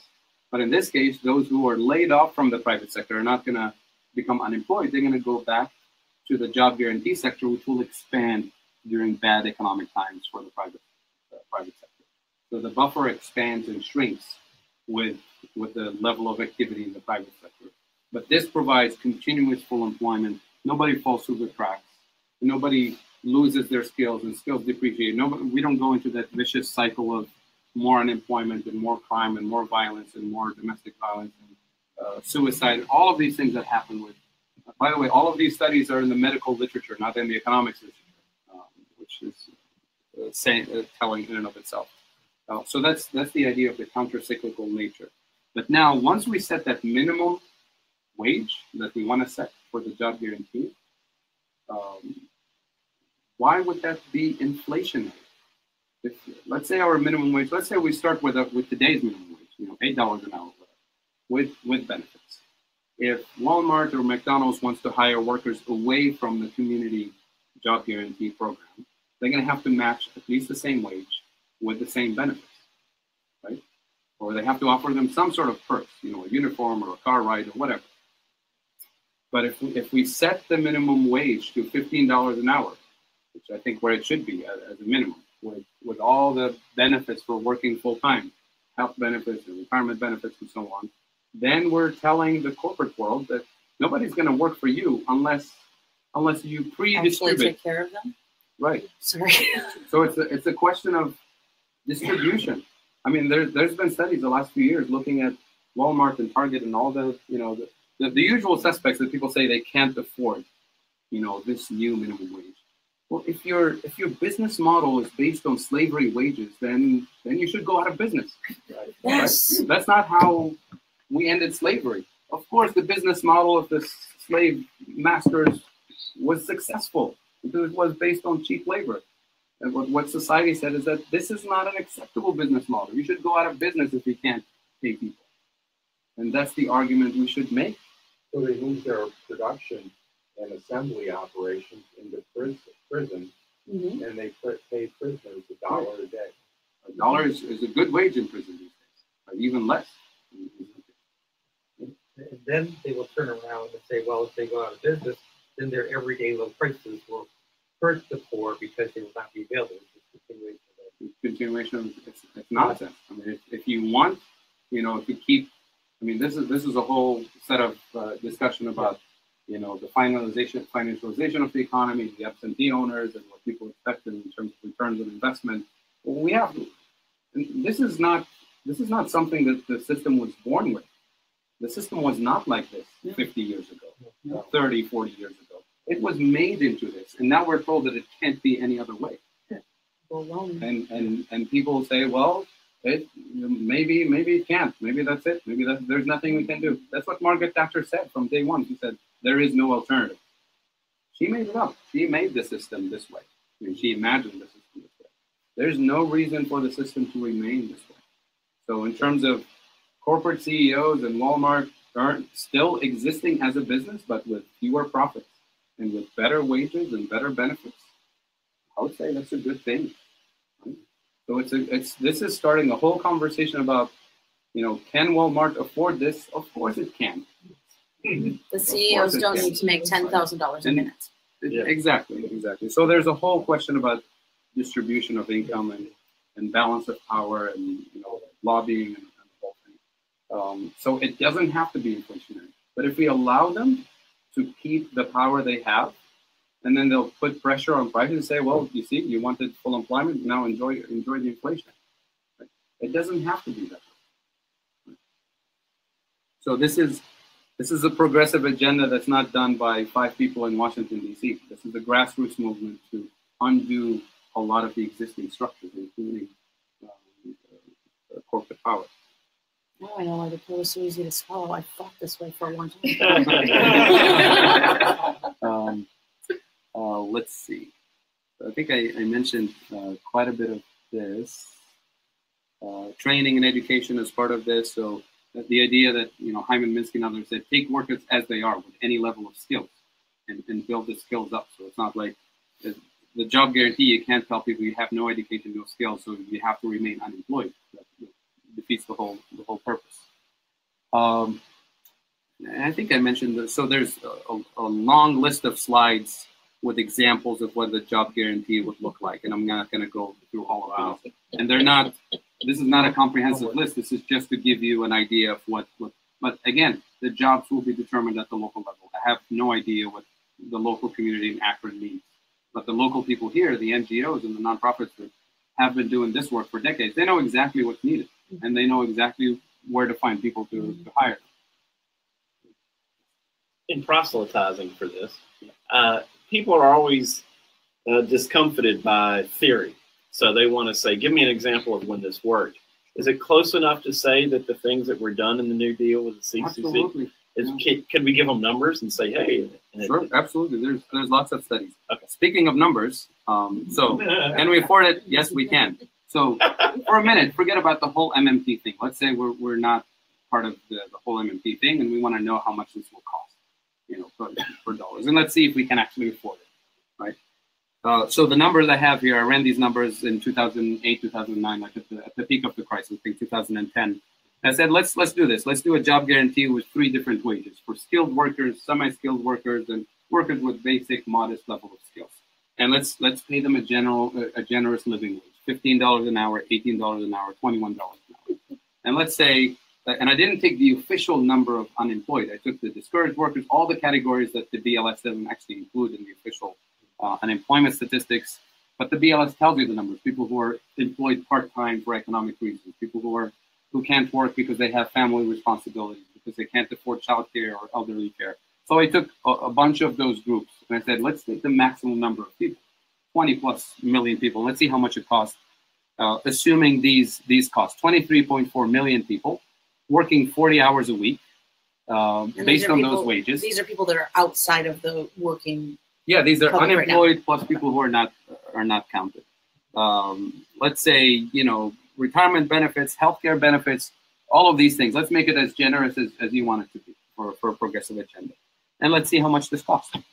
So it turns out that the net total cost of this program would be less than $600 billion. This is to move unemployment to 0, right? Not to, remember the Obama years? For 10 years, we lowered it to 5% after trillions and trillions of dollars, mostly going to Wall Street and not really, and not giving any living wage or anything. So the net cost of doing this is less than 4% of GDP. The Bush and the Obama deficits in the first years of the crisis were 10% of GDP. And it didn't really put a dent in this thing. So forget about MMT for a second. From a standard textbook perspective, how is this not affordable? And does that reflect tax revenues generated by the people? Yeah, this is the net effect. And this is taken into account. So one of the benefits of the job guarantee is that you're going to eliminate a whole bunch of spending, on welfare spending. Not all of it. Some of it will be there. You're going to save quite a bit of money on prisons. You're going to save quite a bit of money on policing and crime and all. So I didn't assume that all of those numbers are going away. I just assumed that a small portion of that is eliminated, which is consistent with historical standards. Every time the economy improves, spending on those negative things decreases too. So the job guarantee will eliminate quite a bit of that. Not all of And so that's included also in the number. That's including the 600 Billion, yeah. Is offset by It's the offset. Yeah. So the actual number is close to $1 trillion, Okay. but then you start you adding the savings and the tax revenues and the net effect, because there's a multiplier effect. Obviously, Sure. When people have income, they spend it. It creates a multiplier effect in the economy and generates more economic activity. So that's included. And there's lots of this is my own calculation. There's lots of studies of this. I just tried to do the most extravagant, generous one, and it couldn't even reach 4% of GDP. Most of the estimates for the UK, Australia, the US are around 1% of GDP for sort of a minimum wage type. So the numbers do add up, just the political will and the fear of inflation and hyperinflation and going bankrupt that keeps coming back. Speaking of inflation, because I want to make sure we address this. I think it's on one of the next slides. So the next few slides have a little bit more detail about wages and things of that nature for this particular program. Oh, I have these slides twice for some reason. So I said, well, if it's too much to implement in 1 year, you can implement it in 3 phases. The first couple of years, employ the long-term unemployed, then employ young people, then employ everybody. So it can be done in a variety of ways, because logistically you can say, oh, it's too difficult to employ 23 million people. Well, how did the New Deal work? They did employ millions of people on the spot when it was decided. In a matter of months, it was up and running and productive. So the idea that we can't do this logistically is nonsense. Even if you accept it, let's try. Let's try 10 million. Let's try 5 million. So these are the numbers if you phase it out. So I want to say, I had a slide about inflation. I don't know where it went. I'll say it anyway. So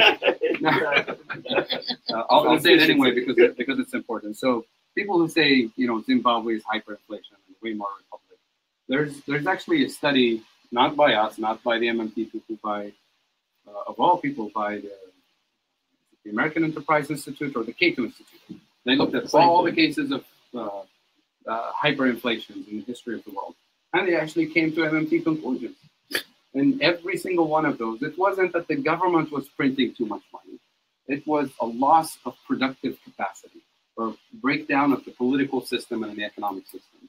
So think of inflation as a situation where you have purchasing power, consumers wanting to buy food in Zimbabwe, and there's no supply of food because the political decision made by Mugabe at the time was to redistribute land away from the white minority owners to give it as a reward, reward to political military fighters who helped with the independence movement. These people are not farmers.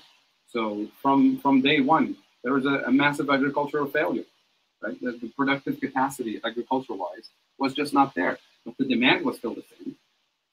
So what do you think happened to food prices? They go through the roof. And then as a result, what does the government have to do when that happens? I mean, it was sort of as a natural reaction. Prices are going up, so there's more demand for money, so we increase spending. And that fuels the hyperinflation. That's the wrong thing to do. Same thing with Germany after the war, after the First War. The Weimar Republic, it's not an actual country. It's the made-up country after the war. But when the Allies punished the Germans after the war, they took away quite a bit of their productive capacity, a huge chunk of land that has most industries. So the productive capacity goes down. The country is destroyed anyway with the war and doesn't have any productive capacity. And demand is rising, and payments for the war reparations are rising. So that sparks inflation, and it turns into hyperinflation. It has nothing to do with, if anything, we would have had hyperinflation during World War II in the US with the war spending. Right? So every single case of inflation or hyperinflation, it has to do with the productive capacity, real resources. Most developing countries today, the inflation they suffer from is imported inflation because they depend on food imports and energy imports because they don't have local productive capacity. But of course, we tell them your government shouldn't spend because it can fuel more of this inflation. So that's a talk for another day, like developing countries. So the inflation part is, from an MMT perspective, is always about the real physical resources. So that's the only limit, the real limit for sovereign government spending is when you hit the maximum productive capacity, and that turns into inflationary limit. Right? But unfortunately, most of the time, we start with the inflation limit and we don't do anything, and we just stay into austerity, into more austerity, and that's the sad part of the situation we live through today. So in closing, I want to say that the unemployment situation calls for urgent and bold actions, that the current jobs policies are too weak, too expensive, and ineffective. I mean, if they were too expensive and worked, we'll say fine, but they don't even work. Right? So full employment at a living wage with benefits is possible, desirable, and affordable. No, I'll stop there. Thank you.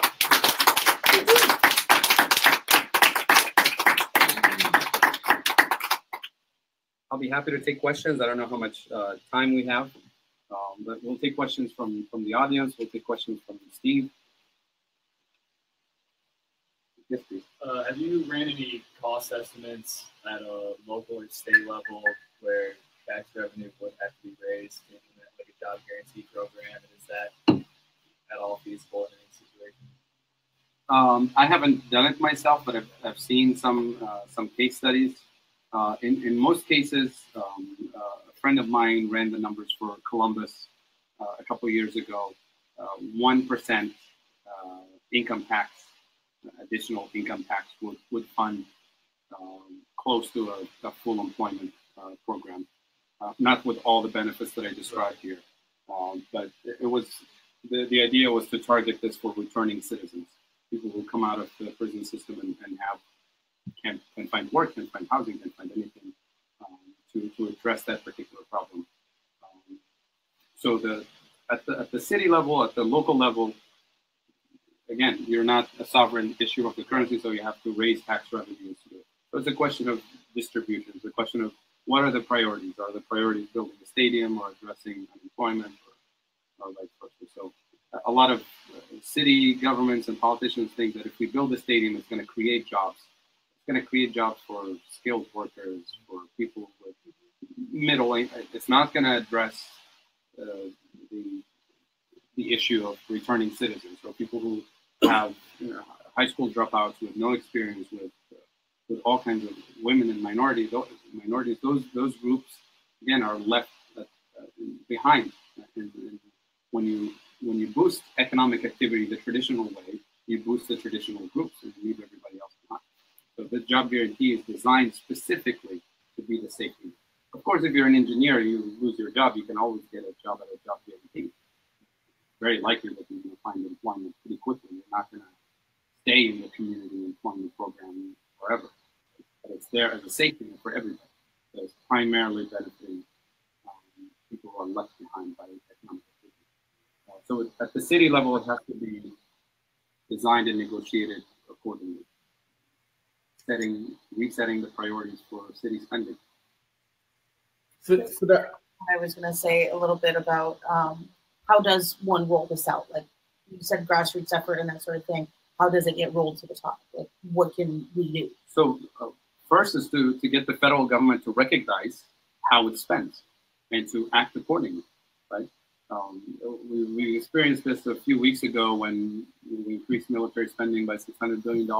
Nobody asked, where's the money coming from? Or, can we afford it? Is it hyperinflationary? It just happened. Right? Steve's got one. Yep. Yeah. Go ahead, Steve. Okay. So Fadhel, there's a couple of things that keep jumping out that I think that make it difficult for someone like myself to reach into minority communities and speak to folks that are historically oppressed, have been in generational poverty for many, many years, and are basically landlocked and trapped places without work like Flint, Michigan, and so forth.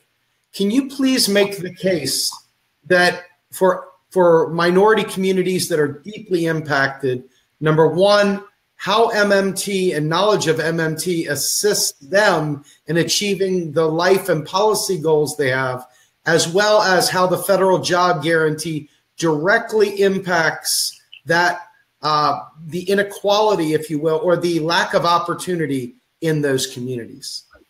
So just a couple of examples off the top of my head. So for So I live in Granville, Ohio, not very far from Newark, Ohio, which used to be a very, very prosperous Midwestern small town, and now is part of the sort of the deindustrialized Rust Belt in in central Ohio and northeast Ohio as well. Flint, Michigan, any of these communities, deindustrialized communities, one of the things you immediately notice is that these are food deserts. There's no fresh food production. I had it on the list in the beginning for progressive agenda. We have clean water and clean air on a progressive agenda in 2017. This is how bad the situation is, that we're begging for clean food and clean water and clean air and clean energy when we have the technology, we have the resources to move to renewable energy production and cleaner technology.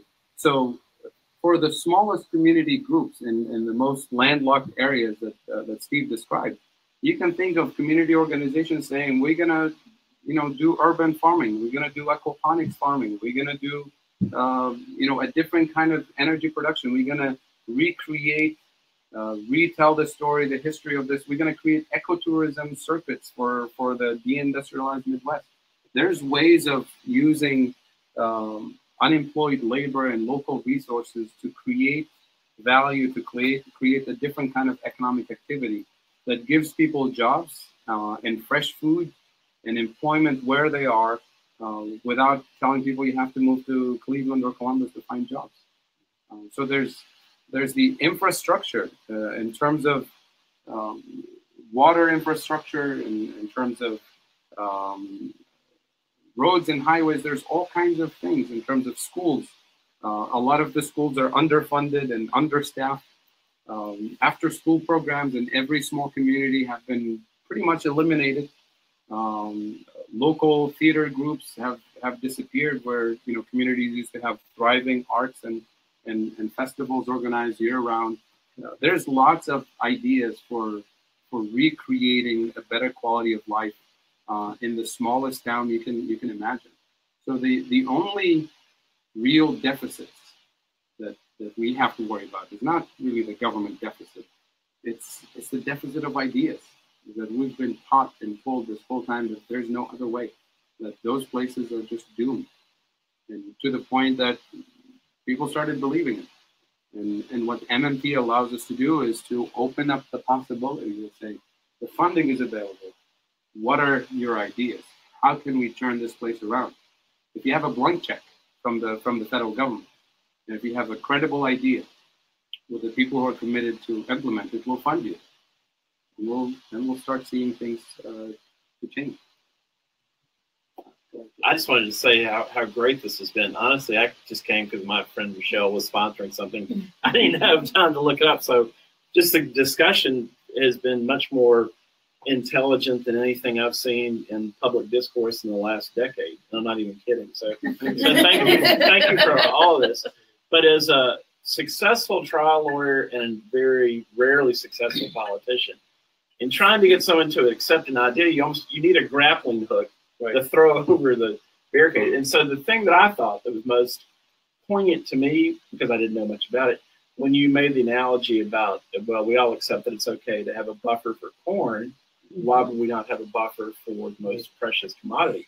I thought that was really a strong point. If you found, because again, just that people don't have the time to invest or even the inclination to invest in learning this. So what have you found the most compelling sentence or two to get your neighbor interested? Oh, if you can find the one sentence or two that gets people hooked, we'll give you the Nobel Prize for communication. I was going to say, I'm going to stab at it. Yeah, right. Do you believe the government would save money if we employed every employable person in the country? Yeah, there's a lot of good segues into this conversation. And I mentioned quite a few of those. Just the sheer cost, social and economic cost of unemployment with all the negative consequences. People don't realize how much it actually costs. Yes. And people worry about, the conservative groups worry about how much we're spending on welfare, subsidizing the poor. Well, you don't have to. Most people would actually love the opportunity to work if you pay them a decent wage and benefits with opportunities for upward mobility. Most people will take that opportunity. Maybe not everybody, but most people and especially the younger generation will not. They don't have to live their life that way, and yet we stay with the status quo. So there's, depending on who you're talking to and what they're, you have to know what, which button to push sometimes. It gets you into a serious conversation about alternative solutions. But 2-3 minutes into the conversation, the thing will kick in one more time. How about inflation? The government, well, first of all, we don't trust the government. Second of all, the government is broke. And I'm not saying you have to trust the government. I mean, this is the whole thing about democracy. You don't elect them and trust them. You elect and participate and verify. And the role of the media is the fourth estate. We lost the fourth estate. It's not playing its role in a democratic society anymore. So we've lost a lot of ground. But what I'm suggesting is that it doesn't have to be that way. We can rebuild it. One of the things that Michelle and I have been asking the MMT community for, and Michelle, God bless her, actually tried to create herself, is a primer, a little booklet that when we do political tabling events or organizing events, we could just have a little MMT primer available. I have a PowerPoint.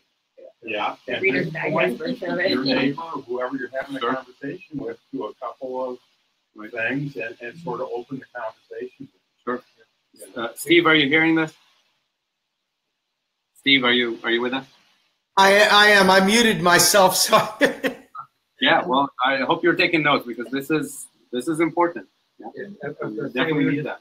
We were just having a conversation today with the Green Party, Ohio Green Party, about after the first of the year having a monthly workshop session on the different key values in this particular topic for that. Please do. Engaging the public.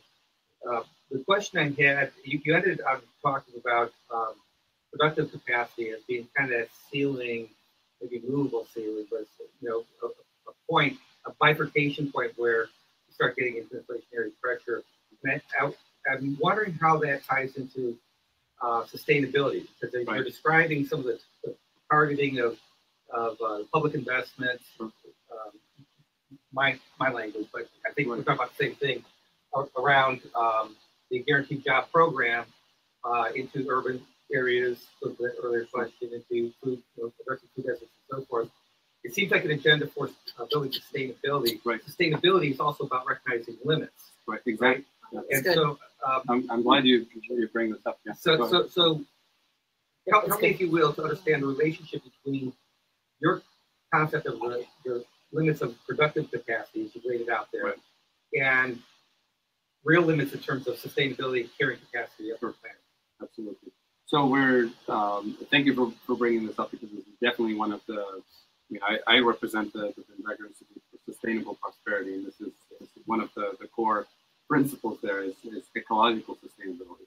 So we're not arguing for increasing consumption and fueling the same engine that we have. We're talking about changing the engine in terms of shifting to local food production, shifting to sustainable agricultural production. You don't have to use the kind of fertilizer for the soil these days.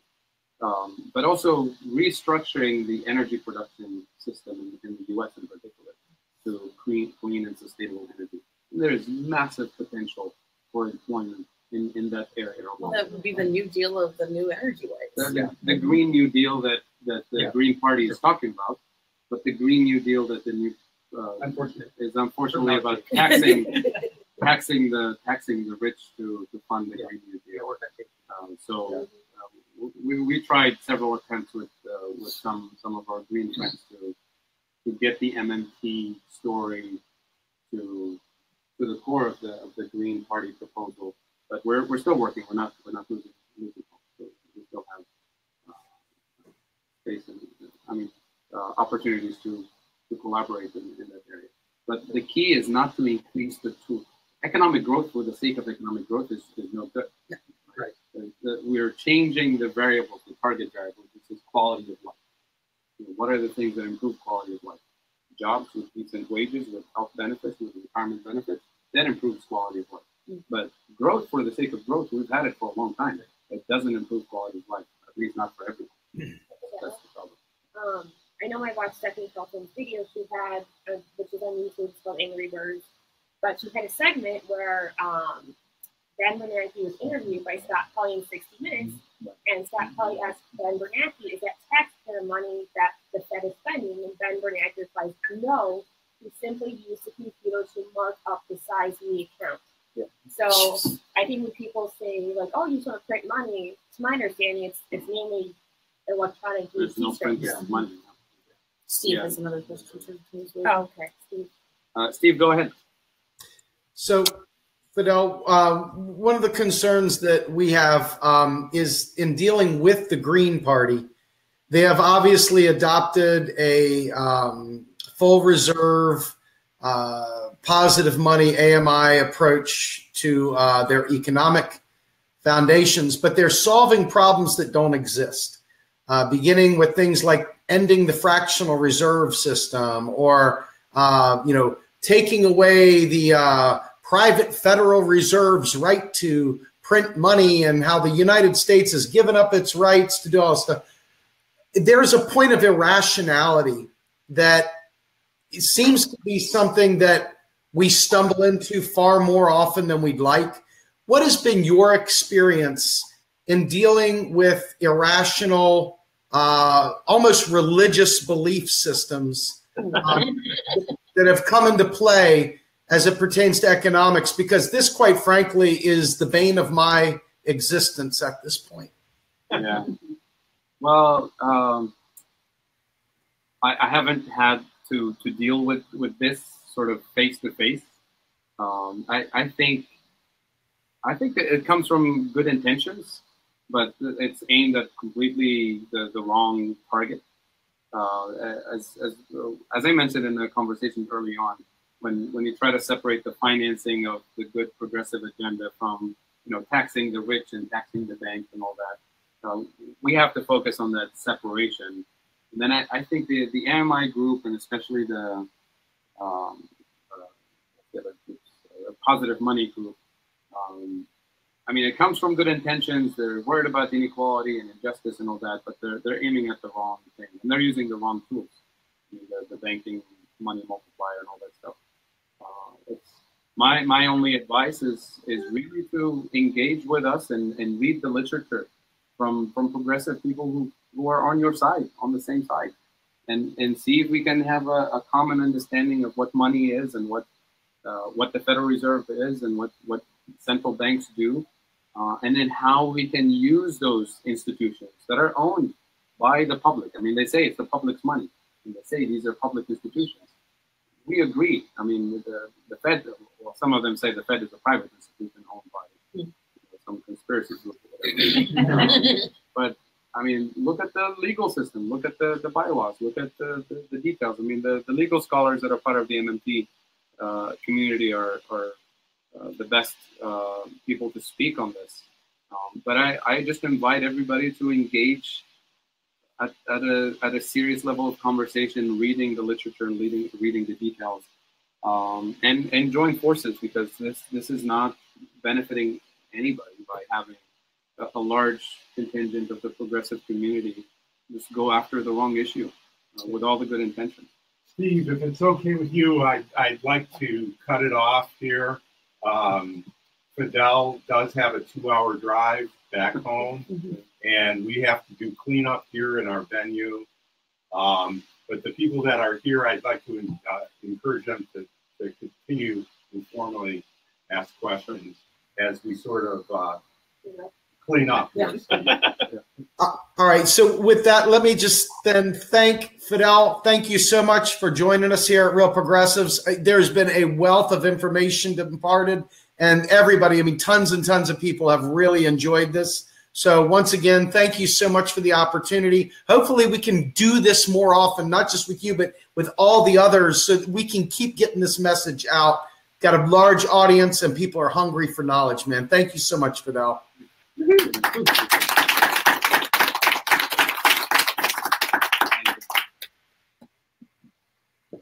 I had that Bernanke slide, but I decided to cut it too much.